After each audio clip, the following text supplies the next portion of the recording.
हम जब अपनी नई गृहस्थी को शुरू करते हैं या तो फिर किसी नई जगह पे शिफ्ट होना पड़ता है ना, तब तो हमारे पास बहुत सारी स्पेस होती है, पूरा घर खाली होता है। तब हमें लगता है कि हमारे पास तो बहुत सारी स्पेस पड़ी है, हमें बहुत सारी चीज़ें लेनी चाहिए। तब हम बहुत सारी चीज़ें लेते भी हैं, उनमें से बहुत ज़रूरी चीज़ें भी होती हैं। उन्हीं ज़रूरी चीज़ों के साथ साथ कुछ गैर ज़रूरी चीज़ें भी हमारे घर पे आ जाती हैं। उनमें से सबसे बड़ी जो गैर ज़रूरी चीज़ है ना, वो है ये प्लास्टिक के बैग्स। और अगर कपड़ों की बात करें तो सबसे ज़्यादा जो हमारे घर में कपड़े जमा होते हैं ना पुराने, वो होते हैं ये शिफॉन और जॉर्जेट के दुपट्टे। आज हम इन दोनों को रीयूज़ करने वाले हैं। Hello guys, once again welcome back to my channel. कैसे हैं आप सब? वीडियो यूजफुल होने के साथ साथ बहुत ज़्यादा आसान सा मेथड आपके साथ शेयर करने वाली हूँ। वीडियो को फुल वॉच कीजिएगा, इसके बिल्कुल भी ना कीजिएगा। तो सबसे पहले आप यहाँ पर देख सकते हैं मेरे पास कुछ राइस बैग है, इनको मैंने कट कर लिया है। अगर आप राइस बैग नहीं यूज करना चाहते ना, तो आप चिप्स बक्रम भी यूज कर सकते हैं। तो इनके साथ दो कपड़े के हम रेक्टेंगल पीसेस रेडी करने वाले हैं और कपड़ा हम शिफॉन या जॉर्जेट का दुपट्टा यूज करने वाले हैं। तो सबसे पहले इसकी मैंने कर दी है कटिंग करने के बाद ये मेरे पास एक दुपट्टा है जो बिल्कुल पुराना है। इसके साथ ऑलरेडी एक वीडियो मैं आपके साथ शेयर कर चुकी हूँ जिसमें मैंने ट्रंक का कवर बनाया था। राइस बैग्स के जो हमने दो पीसेस लिए हैं ना, उससे ये दुपट्टे का कपड़ा थोड़ा सा एक्स्ट्रा लेना है, ताकि हम कुछ इस तरह से इसकी एजेस पे फोल्ड करके चारों साइड्स पे हम इसके ऊपर सिलाई लगा सकें। तो इसके ऊपर सिलाई लगाना थोड़ा सा मुश्किल रहता है, तो आपको इसके ऊपर पिन्स लगा देनी है। उसके बाद आप आराम से इसको सिलाई लगा सकते हैं। अगर आपको लगता है कि पिन्स लगाने के बाद भी आपको सिलाई लगाने में थोड़ी सी दिक्कत होगी, तो आपको व्हाइट वुड ग्लू है ना, उसको ही जो कंसिस्टेंसी है ना, उसको थोड़ा सा थिन करके उसके बाद आप इसको स्टिक भी कर सकते हैं।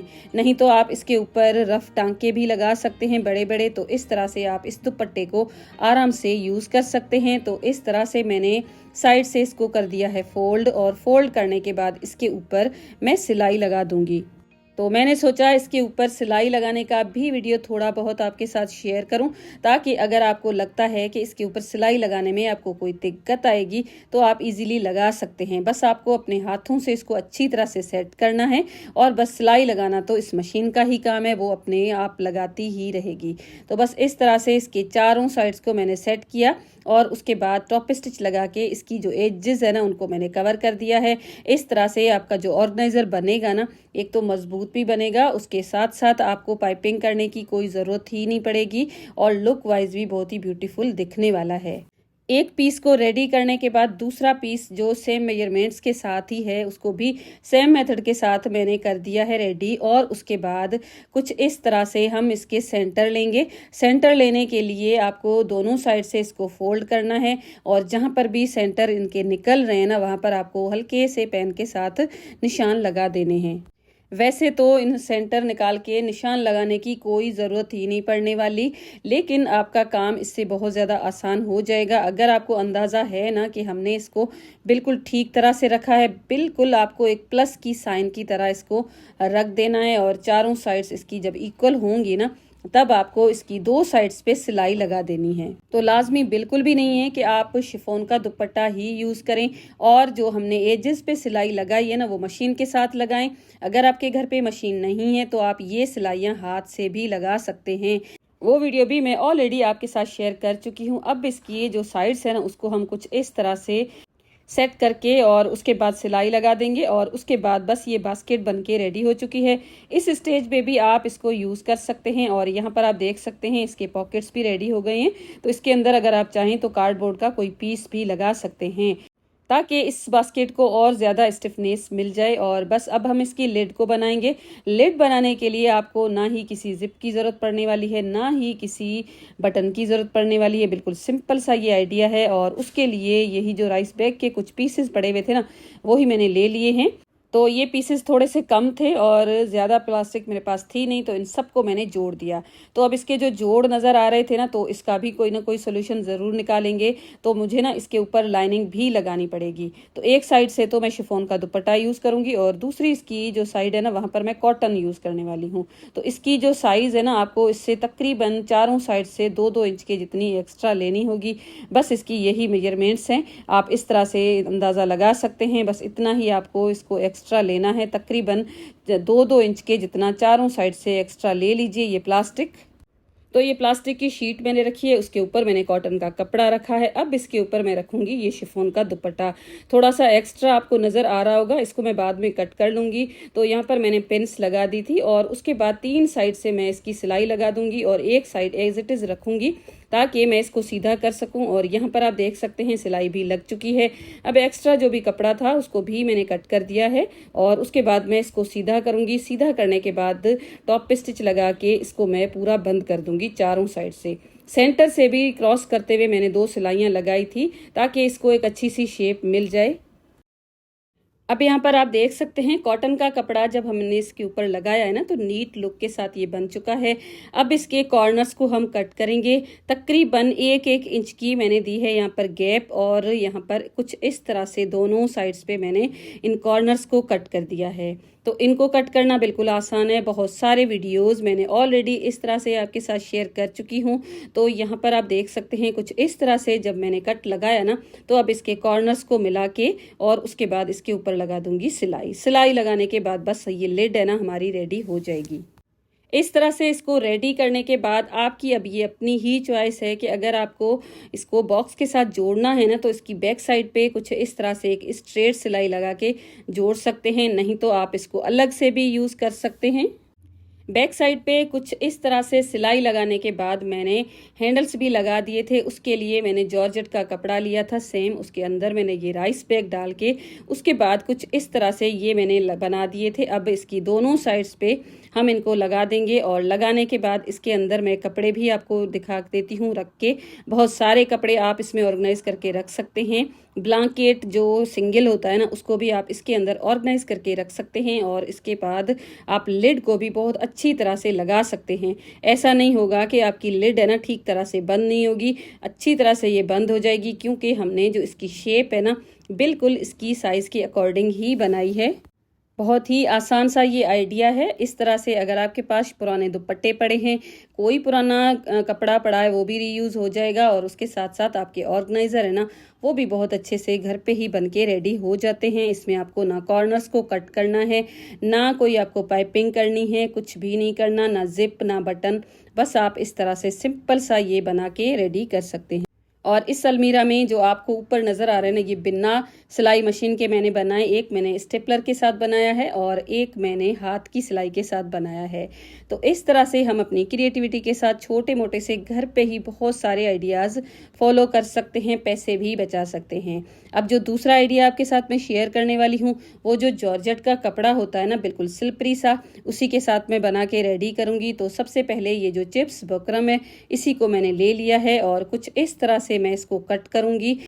तो ये जो पट्टी है ना इसकी लेंथ और विड्थ दोनों मैं आपको स्क्रीन पे मेंशन कर दूंगी और ये भी आप बड़ा छोटा अपने अकॉर्डिंग बना सकते हैं। और कुछ इस तरह से इसको मैंने फोल्ड किया है। फोल्ड करने के बाद एक साइड से मुझे कुछ इस तरह से एक शेप देनी है, एक हाफ सर्किल की तरह।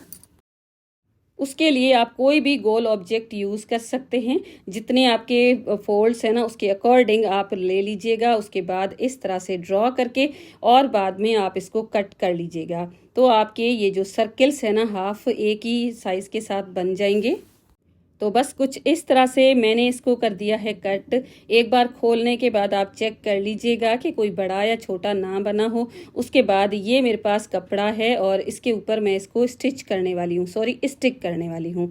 तो स्टिक करने के लिए जब भी आप दुपट्टा यूज़ करते हो या इस तरह का कोई रेशमी कपड़ा यूज़ करना हो ना तो आपको ये जो चिप्स बकरम है ना इसको ऊपर की साइड पे रखना होगा, क्योंकि ये जो कपड़ा होता है ना बिल्कुल ही सॉफ्ट सा होता है, हो सकता है आयरन के साथ ये जल ना जाए। तो बस इसी तरह से मैंने इसको स्टिक कर दिया। अब ये पीस थोड़ा सा एक्स्ट्रा था कपड़े का, उसको भी मैंने कट करके निकाल दिया है। इसकी लाइनिंग लगाने के लिए मेरे पास ये दूसरा कपड़ा है और इसके साथ मैं फोम को यूज़ करूँगी। अगर आप चाहें तो कोई राइस बैग या आटा बैग भी यूज़ कर सकते हैं। मुझे थोड़ा सा इसकी लुक को भी अच्छा बनाना था और थोड़ा सा मुझे क्विल्टेड फोम के साथ ही करना था।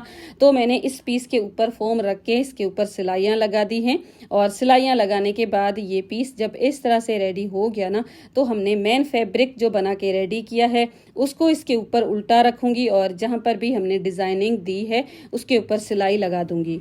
यहाँ पर सिलाई लगाने के लिए आपको मशीन को बिल्कुल ही हल्की सी स्पीड पे रखना होगा और उसके बाद जिस तरह से ये गोलाई है ना उसी तरह से आपको मशीन को मोड़ना होगा और फिर इसके ऊपर सिलाई लगा देनी होगी। मेक श्योर कर लीजिएगा कि जहाँ पर इस चिप्स बकरम है ना उसी की बेस के ऊपर सिलाई आए, ना दूर आए ना उसके ऊपर आए। अगर ऊपर आई तो भी आपकी ये गोलाई डिस्टर्ब हो सकती है, अगर थोड़ा सा दूर आ गई, गैप छूट गई तो भी ये गोलाई डिस्टर्ब हो सकती है। तो इस तरह से आपको बस थोड़ा सा ख्याल रखना है, आराम आराम से सिलाई लगा के। यहाँ पर इस पूरे को मैंने भी कर दिया है कंप्लीट। तो सिलाई लगाने के बाद अब इसकी जो कटिंग है ना वहाँ पर भी थोड़ा सा ख्याल रखिएगा। जहाँ पर आप इसको कट करें ना तो उसको थोड़ा सा आप डीप करके कट लगाएं। ऐसा भी नहीं कि आपकी सिलाई है वो भी कट हो जाए। तो थोड़ा सा आपको इस बात का ख्याल रखना होगा ताकि जब हम इसको सीधा करें ना तो अच्छी तरह से सीधा भी हो जाए और इसकी शेप भी अच्छी खासी आए। तो इसके ऊपर कुछ इस तरह से कटिंग करने के बाद मैंने ना इसके ऊपर हल्के हल्के से कट लगा दिए थे ताकि अच्छी तरह से ये बन जाए। और बनाने के बाद मैंने इसको कर दिया है सीधा, तो बिल्कुल अच्छी तरह से ये बन चुका था। अब इसको कुछ इस तरह से बनाने के बाद सबसे पहले तो मैंने इसके ऊपर आयरन कर दी थी और फिर ऊपर से स्ट्रेट एक मैंने सिलाई लगा दी है। अब इसकी बेस बनाने के लिए सेम फैब्रिक मैंने ले लिया है क्विल्टेड और कुछ इस तरह से एक राउंड शेप मैंने कट कर दी। अब ये जो राउंड शेप हमारे पास आई है ना इसी के अकॉर्डिंग हम ऊपर वाले कपड़े को सेट करने वाले हैं। अगर थोड़ा सा बड़ा है ना तो हम कट कर लेंगे। तो बस इंच टेप मैंने ले ली और इसकी जो भी साइज वगैरह थी ना उसको लेने के बाद एक्स्ट्रा थोड़ा सा कपड़ा था उसको मैंने कट कर दिया है। और कट करने के बाद इसकी एक साइड जो ओपन होगी ना उसके ऊपर मैं सिलाई लगा दूंगी। साथ में अगर आप चाहें तो पाइपिंग भी लगा सकते हैं। और इस तरह से सबसे पहले तो इसको भी मैंने इसके ऊपर रख के देखा है ताकि मुझे पूरा का पूरा कंफर्म हो जाए कि ये अच्छी तरह से इसके ऊपर फिट हो जाएगा। अब यहाँ पर ये सिलाई भी लगा दी है। अब जो राउंड शेप है उसके ऊपर हमें इसको लगाना है और कुछ इस तरह से पिन्स लगा के मैंने इसको यहाँ पर कर दिया है फिक्स। और फिक्स करने के बाद अब इसके ऊपर मैं सिलाई लगाऊंगी। साइड की जो सिलाई थी ना उसको भी मैंने कुछ इस तरह से रखा था। एक साइड थोड़ी सी बड़ी थी ना उसको फोल्ड करके इसके ऊपर मैंने सिलाई लगा दी। अब यहाँ पर पिन्स भी लग चुकी और सिलाई भी इसके ऊपर मैंने लगा दी है। अब यहाँ पर भी मैं पाइपिंग कर दूंगी। पाइपिंग करने के लिए आप कोई भी कपड़ा यूज़ कर सकते हैं। मेरे पास ये जो जॉर्जेट का कपड़ा था इसी को मैंने रीयूज़ कर लिया है एक पट्टी की तरह कट करने के बाद। अब इतना इसको रेडी करने के बाद अगर आप चाहें ना तो इस स्टेज पे भी इसको यूज़ किया जा सकता है। वेजिटेबल्स रखने के लिए, फ्रूट्स रखने के लिए, कोई भी आप चीज़ इसमें ऑर्गेनाइज करके रख सकते हैं। इस तरह से इनको फोल्ड करके भी आप इसको एक नया लुक भी दे सकते हैं। स्टेशनरी की टेबल पे भी यूज़ कर सकते हैं। लेकिन मैंने जिस पर्पज़ से इसको बनाया है ना उसके लिए मुझे इसके ऊपर थोड़ा सा और काम करना होगा। उसके लिए एक मैंने कपड़ा ले लिया है कॉटन का। मैं अगर चाहती तो शिफॉन का कपड़ा भी यूज़ कर सकती थी लेकिन मेरे पास शिफॉन का कपड़ा ख़त्म हो चुका था तो मुझे यही लेना पड़ा है। एक साइड पे थोड़ा सा 1 सेंटीमीटर के जितना फोल्ड कर दिया है मैंने। इस तरह से इसके ऊपर लगा दिया है टॉप पे स्टिच और इसकी जो दूसरी साइड है ना उसके ऊपर मैंने लगा दी सिलाई। अब इस पीस को कुछ इस तरह से इस बास्केट के ऊपर रख के और एक सिलाई लगा देनी है। अब ये बिल्कुल रेडी हो चुकी है। और अगर आप चाहें तो नेफा जो हमने बनाया है ना उसके अंदर भी कोई डोरी इंसर्ट कर सकते हैं। लेकिन मैंने ना इसके जो कपड़ा दिया है इसके ऊपर ही 2-3 टांके लगा के एक डोरी फिक्स कर दी है। मुझे इस तरह से अच्छी लग रही थी क्योंकि नेफे के अंदर मैं डोरी लगाती ना तो एक ही साइज में रहती, लेकिन इस डोरी को मैं जहां पर भी चाहूँ फिक्स कर सकती हूँ। तो बस इस तरह से मैंने इसके ऊपर लगा दी है डोरी। डोरी लगाने के बाद ये एक बेस्ट किस्म का ब्रेड बॉक्स आपके पास बन के रेडी हो जाएगा। प्लास्टिक के ब्रेड बॉक्सेस बहुत सारे मार्केट में मिल जाते हैं, मेरे पास भी एक है लेकिन मैंने उसको एक दिन भी यूज़ नहीं किया है। मुझे उसको यूज़ करना ठीक नहीं लगता क्योंकि उसकी जो साइज़ है ना अगर उसको फ्रिज में रखो ना तो बहुत ही बड़ा लगता है। फ्रिज में पूरी की पूरी स्पेस वो घेर लेता है।